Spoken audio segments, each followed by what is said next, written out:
Welcome to my channel. आज मैं आपको इंग्लिश एफएससी पार्ट 1 में 1995 मार्क्स लेने के लिए टिप्स और ट्रिक्स बताऊंगी, जिनकी वजह से मैंने 95 मार्क्स लिए एफएससी पार्ट 1 में और 90 मार्क्स आए मेरे एफएससी पार्ट 2 में, जिसमें मेरी जो है वो एमसीक्यूज़ की गलतियाँ थी कि मैंने 4 to 5 एमसीक्यूज़ मेरे एफएससी पार्ट 2 में गलत हो गए थे, जिसकी वजह से मेरे मार्क्स कम हो गए। आज मैं जो सब्जेक्टिव पार्ट है उसके लिए वीडियो बनाऊंगी, then I will make the video for objective portion. अच्छा, इसमें जो है वो कुछ चीज़ें लेंथी बहुत ज़्यादा होती है हमारी एफएससी की, इंग्लिश उर्दू स्पेशली इंग्लिश।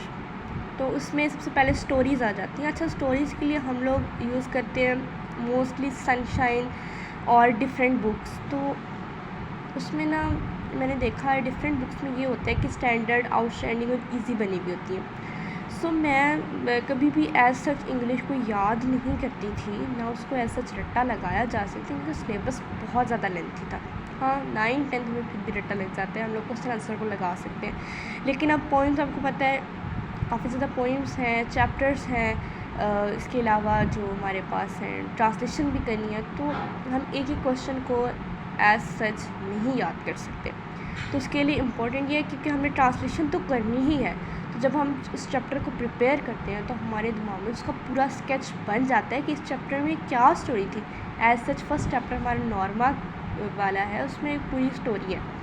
उसमें आई थिंक अगर आपकी टेंसेस स्ट्रॉन्ग है और आपने वो चैप्टर रीड किया है तो एफएससी पार्ट 1 में क्वेश्चन आंसर और ट्रांसलेशन को सॉल्व करना बिल्कुल भी मुश्किल नहीं है। और दूसरी बात, अगर आपको 90+ मार्क्स लेने हैं तो प्लीज़ एज सच बुक्स से कॉपी ना किया करें पेपर पे। वो बिल्कुल ऐसे लगता है जैसे आपने कोई रट्टा लगाया हुआ था या आपने कॉपी पेस्ट कर दिया है, तो वो बहुत ही बुरा इम्पैक्ट लाता है examiner. So just prepare your own self and just read the chapters and then answer yourself. So tenses भी मैं टेंसेस के लिए जो है वो वीडियोस बनाऊंगी, पूरी मैं आपको टेंसेस सिखाऊंगी, एक्टिव पैसिव बेसिक भी सिखाऊंगी, क्योंकि मेरी जो इंग्लिश ग्रामर है वो माशाल्लाह से बहुत अच्छी है। तो मैंने बहुत से स्टूडेंट्स को वैसे भी हेल्प किया है इंग्लिश के लिए, अपनी बहन भाइयों को भी हेल्प किया, तो मैं आप लोगों को भी हेल्प करूँगी। उसके बाद आ जाती है स्टोरीज़, एप्लीकेशन, लेटर। अच्छा, एप्लीकेशन और लेटर में बहुत कॉमन क्वेश्चन जो है वो ये कि हमें एप्लीकेशन करनी चाहिए या लेटर, किससे मैक्सिमम मार्क्स मिलते हैं। तो बेटर तो ये है कि आप लेटर्स कर लें, क्योंकि वो थोड़ा सा लेंथी हो जाता है, लेकिन मार्क्स इक्वली डिवाइड हुए भी होते हैं, क्योंकि उसके भी 10 हैं, उसके भी 10 हैं। और उसके लिए भी एप्लीकेशन के लिए ये है कि आप थोड़ा सा कम लिखते हैं, खुद से भी लिखना आपने सारा खुद ही है। हाँ, ये है कि लेटर में आप कोटेशन ऐड कर सकते हैं। मुझे सब बोला गया था कि लेटर में कोटेशन ऐड नहीं की जाती, लेकिन आप लेटर में एक कोटेशन, अगर वो उससे रिलेटिव है, आप कुछ जैसे वो डेथ वाले थे कुछ लेटर्स, तो उसके लिए आप 2 कोटेशंस याद कर लें जो आप डिफरेंट लेटर्स में यूज़ कर सकते हैं। उसके बाद जो पोइम है, पोइम में हम लोगों ने एक्सप्लेनेशन और वो कंटेक्स्ट और रेफरेंस बताना होता था। रेफरेंस में हमने पोइम को आपने रीड किया हुआ एक दफ़ा, तो उसमें आपको बिल्कुल भी डिफ़िकल्टी नहीं होगी कि आप उसे सॉल्व करते हुए आपको कोई प्रॉब्लम आ रही हो, कि आपके माइंड में एक स्केच बना हुआ होता है कि उसके पीछे स्टोरी क्या थी, और वो आपके टीचर्स आई एम श्योर कि एक्सप्लेन भी कर देते होंगे कि इसमें ये बात जो है वो पॉइंट कहना चाह रहा है। तो जब आप बेशक उसको एज सच याद ना करें, आप जस्ट उसको जो है रेफरेंस, सबसे पहले आपने अपने जो है ना एक क्लीन पेज लेना है, उसके ऊपर ऑल पोइम्स के नेम एंड उनके फ्रंट में जो है उनके पोइट्स के नेम राइट कर लेने हैं, जिससे आपको बहुत ज़्यादा हेल्प होगी। फ़र्स्ट ऑफ ऑल उनको रट्टा लगा लें। पहली चीज़ जो मैं रट्टे के लिए कह रही हूँ, पोइम और पोइट्स के नेम रट्टा लगा लें।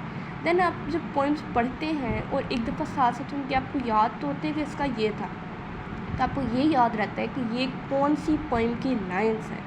वैसे भी मोस्टली आपको पता चल जाता है जब आप बेशक 1-2 दफ़ा भी अगर पोइम एक देखी हुई है, तो आपको पता लग जाता है कि ये कौन सी पोइम्स है हमारे पास जो है वो एक्सप्लेनेशन के लिए आया हुआ है। और रेफरेंस में आपने जस्ट ये चीज़ राइट करनी है, जो भी आपको जो उसका पोइट का नेम, पोइम का नेम एंड दैट्स इट। उसके बाद आपने जो कॉन्टेक्स्ट और जो एक्सप्लेनेशन के लिए भी बहुत ज़्यादा पूछा जाता है कि कितनी होनी चाहिए, इसकी लेंथ कितनी होनी चाहिए और वगैरह वगैरह। तो इस क्वेश्चन का आंसर ये है कि आप लोगों ने 1.5 से 2.25 सफ़े इनफ। जितना आप फिर एक्स्ट्रा जाते हैं वो सही, आप 2 तक भी जा सकते हैं, लेकिन अपने टाइम भी मैनेज करना है और अपने एवरीथिंग को साथ लेकर चलना है। अपनी मार्कर से राइटिंग अच्छी कीजिए, इसके लिए मैं वीडियोस बनाऊंगी। आप लोग कमेंट कीजिएगा अगर आप लोगों को मेरी ये मार्कर की राइटिंग पसंद आई हो। तो ये बात भी क्लियर होगी कि एप्लीकेशन लेटर में क्या करना चाहिए। पॉइंट्स का भी हो गया। अच्छा, एक्सप्लेनेशन में बात करी थी, तो पॉइंट की एक्सप्लेनेशन में आपने उसको जो भी वो बात लिखी हुई है वो आपने उसको अपने वर्ड्स में राइट करना स्टार्ट कर देना है। कुछ आप 1-2 लाइंस जो पोइम का, क्योंकि वो ऐसे आपको फर्स्ट लाइंस तो दे नहीं रहा होता, तो आपने कुछ थोड़ा बहुत आइडिया आप दे सकते हैं पोइम का मिड में जाके कि ये पोइम थी किसके बारे में वगैरह वगैरह। तो ये चीज़ भी हो गई। उसके बाद ट्रांसलेशन का तो मैं आपको ऑलरेडी बता चुकी हूँ कि जब आप वो चैप्टर पढ़ते हैं आपको वर्ड्स मीनिंग्स आने चाहिए, जिससे आपका ट्रांसलेशन अच्छे से करोगे। ट्रांसलेशन के लिए भी आपको ट्रांसलेशन अच्छे से करने की ज़रूरत नहीं है, जस्ट आप वर्ड्स के मीनिंग्स अच्छे से कर लें, आपके MCQs भी हो जाते हैं, आपकी ट्रांसलेशन भी हो जाती है, आपके क्वेश्चन आंसर भी सॉल्व हो जाते हैं। आई थिंक काफ़ी लेंथी वीडियो हो चुकी है ऑलरेडी, तो जो चीज़ें रह गई हैं आप मुझे कमेंट कीजिएगा, मैं वो फिर एक्सप्लेन कर दूँगी नेक्स्ट वीडियो में। Thanks for watching my video.